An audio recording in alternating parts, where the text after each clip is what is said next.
of all, you have to do this activity in your book. Draw a picture of a dustbin, then color it. You have to draw a dustbin and then you have to color it. आपको सबसे पहले एक dustbin draw करना है और फिर आपको उसमें कलर करना है.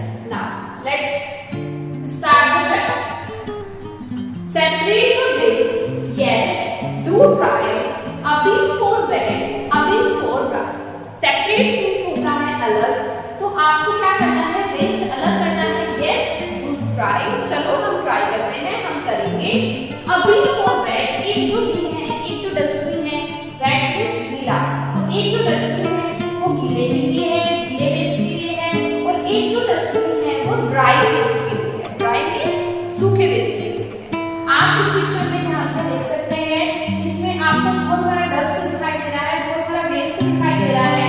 कुछ देखो वेट है जो गीला है, और कुछ कैसे है, कुछ आपका ड्राई है, जो क्या है, जो सूखा है.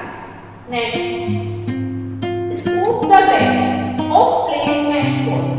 जो भी आपकी प्लेट्स, यहाँ पे देखिए, जो भी आपकी प्लेट्स में, जो भी आपके बर्तन में, जो भी आपका वेस्ट लगा रह जाता है, उसको आप इससे चम्मच से साफ करेंगे. पिक अप पील्स, आप peels and scraps that you wrote means होता है जो खराब सड़ा गला, जो भी पील्स होता है जो ऊपर की कवरिंग होती है आपके वेजिटेबल, अपर कवरिंग्स जो होती है वेजिटेबल की, फ्रूट्स की, उसको पील्स कहा जाता है. और स्क्रैप्स क्या होते हैं? देखिए, स्क्रैप्स मींस होते हैं small pieces of something which is left over. वो छोटे-छोटे पीस होते हैं जो क्या हो जाते हैं, जो बच जाते हैं, जो वेस्ट हो जाते हैं. तो उसको आपको क्या करना है? यहाँ पे देखिए, उसको आपको उठाना है और उसको अलग-अलग डस्टबिन में आपको डालना है. Next, washing, going, yes, all of that, even the poo of your dog or cat. Washing means क्या होता है? Soft and fluffy. Gooey means होता है soft and sticky. तो जो soft and fluffy होता है, जो soft and sticky होता है, waste जो होता है, उसको भी आपको अलग सेपरेट करना है. wet को wet में और dry को dry में. Even the poo of your dog or cat. poo कहा है इससे डॉग और कैट के जो पू होते हैं. पू मींस जो मलमूत्र होता है, ठीक है, उसको इन्होंने कहा है कि वो आपको अलग-अलग डस्टबिन में डालने चाहिए. जैसे कि देखिए, आप पिक्चर में देख सकते हैं, जो आपके डॉग की हो गई, ये सब जो भी जितना भी कैट हो गया, जितना भी आपका ड्राई होगा, उसको आपको अलग-अलग डस्टबिन में वो करना है.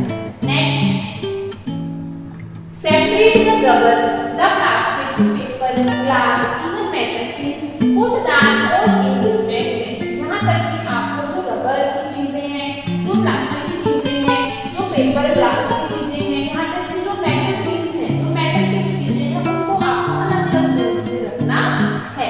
जैसे आपको यहाँ पे दिखाई दे रहा होगा, ये प्लास्टिक के हैं, ये आपका कांच की बोतल हो गई, ये अलग से हो गई, और ये जितने भी वेस्ट आपको दिखाई दे रहे हैं, इनको भी आपको अलग-अलग सेपरेट करके अलग-अलग सेपरेट बिन्स में आपको डालना है. Now, separate the waste. Give it a try. You know what is wet, what is dry. अब आपको यहाँ पे देखना है कि यहाँ पे आपको कुछ dry और कुछ wet आपको waste दिखाई दे रहा है, उसको आपको अलग-अलग सेपरेट करके अलग-अलग बिन्स में आपको डालना है. अब आपको पता चल गया है कि क्या dry है और क्या आपका wet है. Now, learn to be smart with your trash. जो trash किसको कहा गया है? Waste material. जितना भी waste material होता है, जो भी घरों से निकलता है, जो भी कहीं से भी निकलता है, तो उसको आपको बहुत ही ज्यादा स्मार्ट तरीके से आपको उसका यूज करना चाहिए. Time to be careful, not be rash. जल्दबाजी में आपको उसको नहीं करना चाहिए.